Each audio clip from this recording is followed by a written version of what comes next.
Hello, ladies and gentlemen, and everything in between. Welcome back to Old Man Rambles. Now, first off, I want to say that by the time this video goes out, this may well be old news, but I wanted to speak about it while the comments were still kind of fresh in my head. Uh, Senator Joseph Martin from the state of Maine. He's not a Maine congressman, he's a member of the state legislature. So he's a Maine state senator, not a state of Maine representative. He doesn't go to Congress, he's just part of the Maine state legislature internally. Anyway, Senator Joseph Martin sent a letter to 4 provinces in Western Canada, British Columbia, Alberta, Manitoba, Saskatchewan. I think I got that right.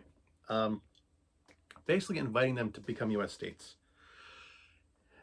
In it, he basically criticizes the Canadian government, says that they've been living under the illusion of freedom, that their diversity is just unnecessary baggage, that joining the U.S. states would allow them to enjoy real freedom, and that basically if they became 51 the U.S. states, that they would basically have to dismantle their local governments,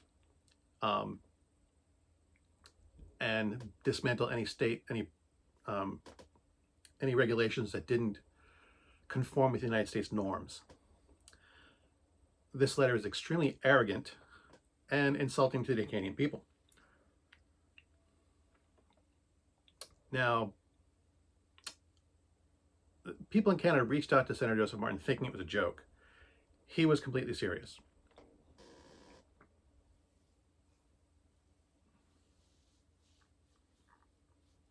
This was a very stupid thing for him to do. He represents a very rural part of the state, so maybe he may not be aware of any impact his actions might cause. However, U.S. border crossings from Canada into the state of Maine are down 30% over last year. The last time they were this low was during COVID. Maine is a state that relies heavily on tourism. There are some businesses that generate 70% of their income between Memorial Day and Labor Day.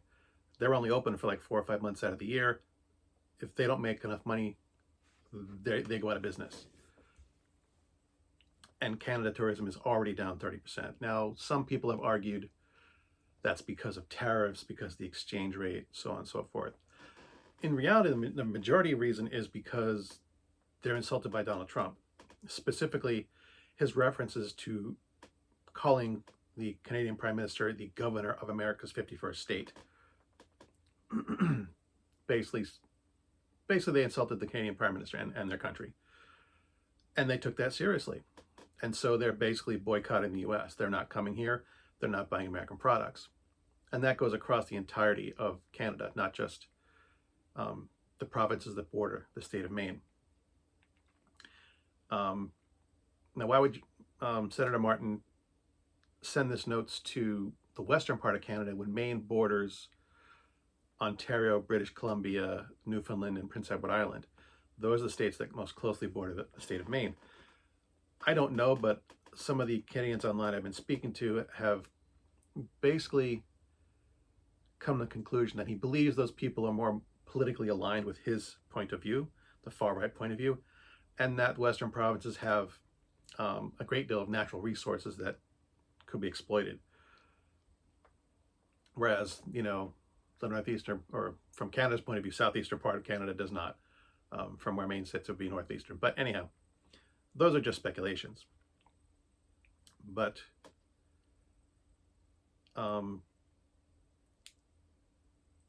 Joseph Martin's letter has strengthened the resolve of many Canadians never to come back to the United States and to boycott their products when at all possible.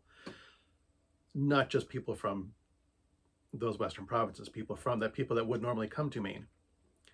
I live near an area that does rely heavily on Canadian tourism. It's generally been a Canadian destination, and people there are feeling the pinch financially. There are certain businesses that rely more heavily on Canadian tourism than others.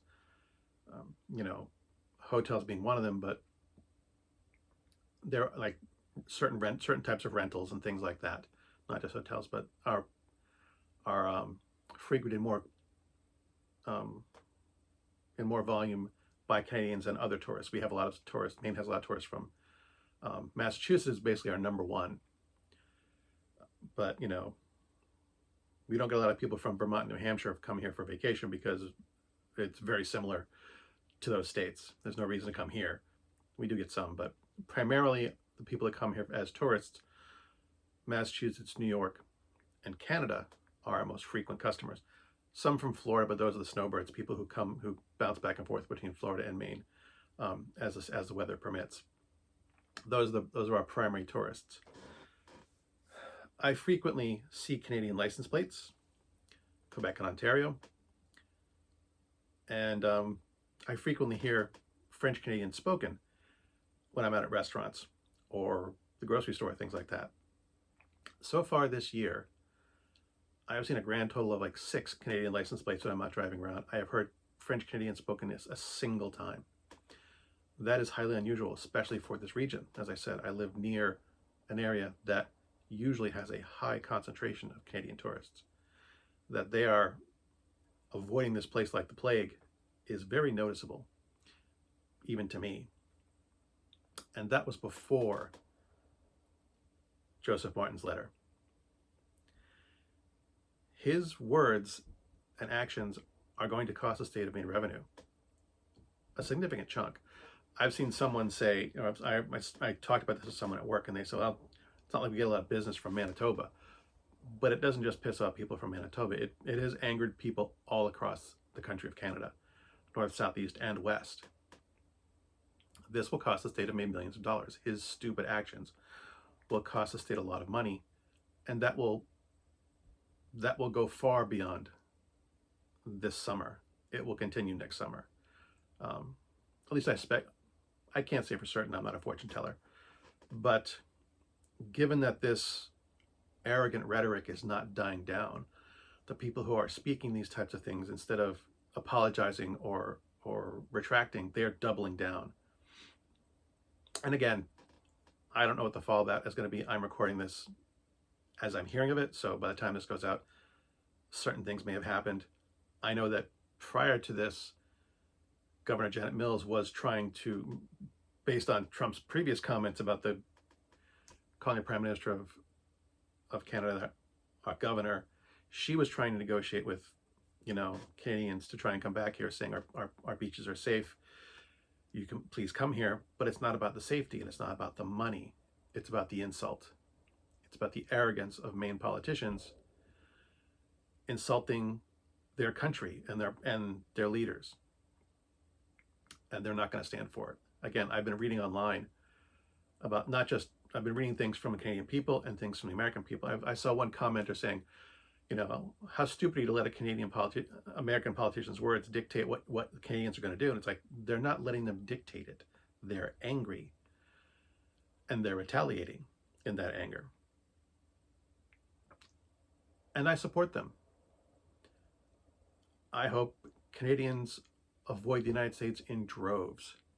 And that will financially hurt my state. It will hurt some of the communities that are near me. But a message needs to be sent that this type of arrogance and stupidity should not be tolerated. And the only way to get these idiots out of office is for people to hurt badly enough to get them out of office. Having said that, I'm not sure people are smart enough to take that hint. People tend to point fingers, given the comments I've seen that I mentioned, why are you letting an American politician dictate your actions? Given the amount of blind ignorance people are willingly, able to partake in, I don't know if the message will sink through hard enough to actually make a change. But man, that guy's stupid, and it will hurt the state, and it will hurt the state of Maine. Good hunting.